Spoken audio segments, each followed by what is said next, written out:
Hey dudes, what's up? I am recording this whole video on my flip camera because, for whatever reason, Final Cut Pro hates file formats that are different from each other. It just makes everything terrible and awful for me, so I'm recording everything from this. So if you're wondering why I'm not in high definition, that's because I'm everything on my flip. That's because this week I wanted to talk about the Redbull mini Drome, which is where I spent my whole Saturday, and it was really cool. And I want to share that with you guys because I do. You guys know I'm really into cycling, and I had no idea really what this was all about. So I took some footage. I talked about it. I interviewed some people. I got some great bails and stuff. So enjoy that. Today we're at the Redbull mini Drome. It's a little velodrome. That's a nice entrance. Tons of cyclists out today. Quick question. We're kind of up in the press zone, you, representing Toronto Fixed. Yes. We got Megan Siegel, Doug here today. Checking it out. I've never been to a velodrome before. Unfortunately, we're not biking today. We're just watching and hanging out. Next year we're biking. Next year. That's all we need to know. There's a lot of amateurs here, and everyone's bailing, so it's making me feel like I could do it a little bit. Also, you probably can't tell from here, but it's a pretty steep bank. Like, it's about 45 degrees, if not more, going up around these corners, and you're trying to follow the blue line around. I guess that's the sweet spot, and it sounds a lot easier than it is. Yeah!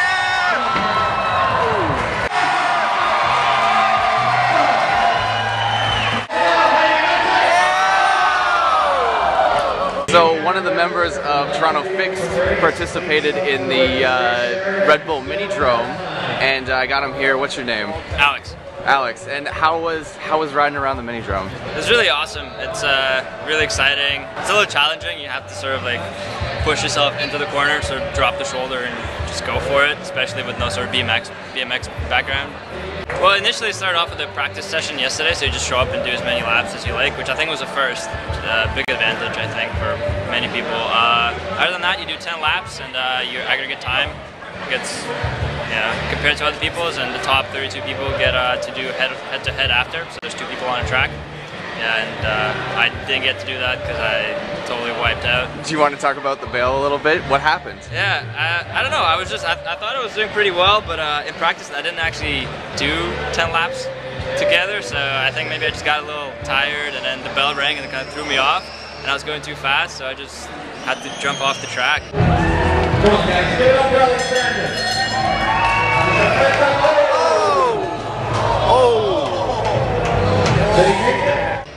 It's hard to explain, but then I almost ate shit with the pole. That was alright. It looked like you hit pretty hard. Are you feeling okay? No, I'm fine. Yeah, pretty much nothing hurts except for the leg, but overall pretty good. Yeah. So would you do it again? Oh yeah, for sure. Next year, I'm actually considering going to Montreal next week because it's sort of now that I would have been 7th in qualifiers. So that would have been nice, get some free merge. But maybe Montreal in a week or next year for sure. That's awesome. Well, thanks for talking about it. No problem. Thanks, man.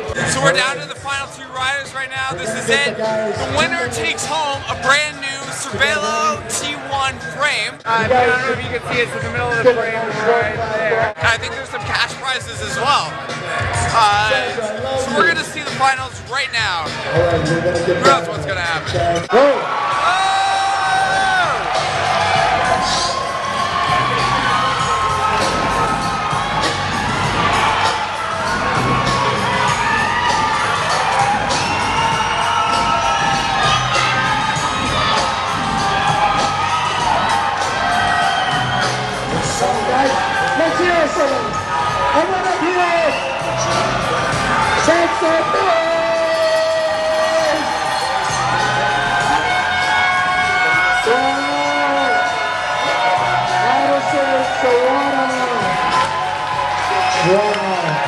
This week's musical recommendation is an old favorite of mine. I have recently been giving you stuff that has come out recently, but this one came back out in 2002. The Postman Syndrome's Terraforming, and I think I found them on MySpace. I have no idea. It was back at a time when I found music through looking at my favorite bands on MySpace and seeing who their top 8 friends were, and then clicking on them and playing their music and seeing who I found. And I think I found these guys that way.